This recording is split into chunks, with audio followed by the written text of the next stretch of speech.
சிறுதானிய வகையில் கம்பை வச்சு இன்றைக்கி ஒரு ஹெல்த்தியான அடை தோசை தாங்க நம்ம இன்றைக்கி பார்க்க போகிறோம். அதுக்கு 1 கப் அளவு கம்பு எடுத்துருக்கங்க. இதோட அளவுன்னு பார்த்தீங்கன்னா 200 கிராம். தண்ணியை ஊற்றி ஒரு 3 மணி நேரம் நல்லா ஊற விட்டுலாங்க. 3 மணி நேரம் இல்லைன்னா ஓவர் நைட் கூட நம்ம ஊற வைக்கலாம். கம்பு வந்து நல்லா ஊறினா தான் நல்லா அரைப்படும். அதனால நல்லா ஊற விட்டுலாங்க. ஒரு 3 மணி நேரம் கழித்து பார்க்குறேன், கம்பு நல்லா ஊறிடுச்சு பாருங்கள். இப்போ இந்த தண்ணியெலாம் நல்லா வடிகட்டிட்டு நம்ம மிக்ஸி ஜாரில் சேர்த்துக்கலாம். தண்ணியோடு சேர்த்து அரைக்கும் போது கம்பு வந்து சரியாக அரைப்படாது. அதனால் தண்ணி எல்லாத்தையும் வடிகட்டின பிறகு நம்ம மிக்ஸி ஜாரில் சேர்த்துக்கலாம். இது கூட நம்ம காரத்துக்கு 2 காஞ்ச மிளகாவை சேர்த்துக்கலாங்க. அடுத்து இது கூட 1/2 டீஸ்பூன் அளவு சீரகம் சேர்த்துக்கலாம். அடுத்து 2 துண்டு இஞ்சி எடுத்துருக்கங்க, அதையும் சேர்த்துக்கலாம். இப்போ மிக்ஸி ஜாரை மூடி தண்ணி சேர்க்காமல் நல்லா குறைன்னு அரைச்சிட்டு வந்துடலாம். பாருங்கள், இந்த அளவுக்கு நல்லா குறைன்னு அரைச்சிட்டு வந்துருக்கணும். இப்போ இது கூட 1 கிளாஸ் அளவு தண்ணி சேர்த்து நல்லா நைஸாக அரைச்சிட்டு வந்துடலாங்க. பாருங்கள், இந்த அளவுக்கு நல்லா நைஸாக அரைச்சிட்டு வந்திருக்கணும். இப்போ அரைச்ச மாவை வந்து ஒரு பவுலுக்கு மாற்றிக்கலாம். இப்போ நான் கலந்து காமிக்கிறேன் பாருங்கள். இந்த அளவுக்கு நம்ம மாவு அரைச்சி எடுத்துக்கணும். ரொம்ப தண்ணியாக அரைச்சி எடுத்துக்கக்கூடாதுங்க. இப்போ இந்த மாவுக்கு ஒரு தாளிப்பு கொடுத்துக்கலாம்.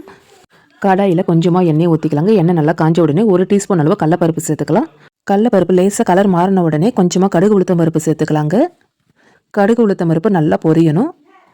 நல்லா பொரிஞ்சிடுச்சிங்க. இப்போ ஒரு பெரிய வெங்காயத்தை பொடியாக கட் பண்ணி வச்சுருக்கேன். அந்த வெங்காயத்தை சேர்த்து நல்லா கண்ணாடி பதம் வர அளவுக்கு நல்லா வதக்கி விட்டுக்கலாங்க. அடுத்தது பொடியாக நறுக்குன கருவேப்பிலையை சேர்த்துக்கலாம்.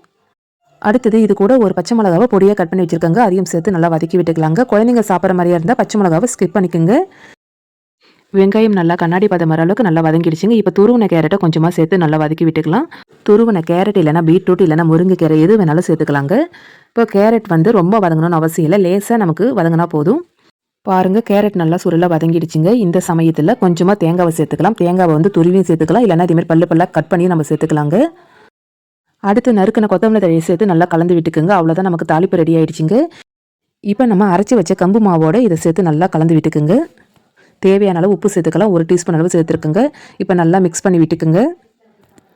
மாவு பார்த்தீங்கன்னா ரொம்ப கெட்டியாகவும் இருக்கக்கூடாது, ரொம்ப தண்ணியாகவும் இருக்கக்கூடாதுங்க. இந்த அளவுக்கு நல்லா கரைச்சி எடுத்துக்கணுங்க.